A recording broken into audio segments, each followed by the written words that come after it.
Hello guys, welcome back to SRK Photoworks YouTube channel.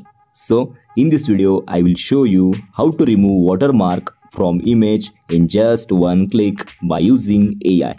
So watch the video till the end. Let's start. Open Google, Chrome or any browser you have. Click on search bar and just type watermark.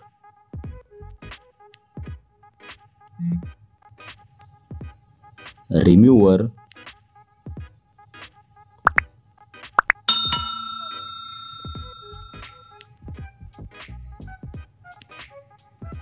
Watermark remover io.com and just search it.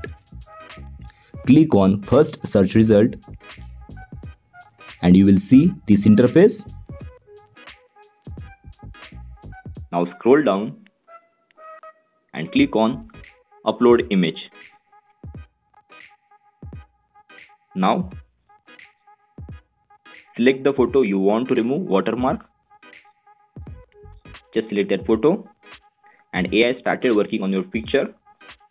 AI started removing the watermark in the picture. Just wait for a few seconds. Image is processing.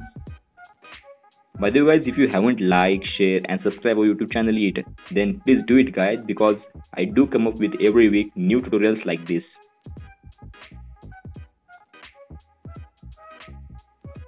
Okay, you can see before one and the after one. Before one and the after one. It looks amazing. And to save the picture, just click on download. And you can see, click on open. You can see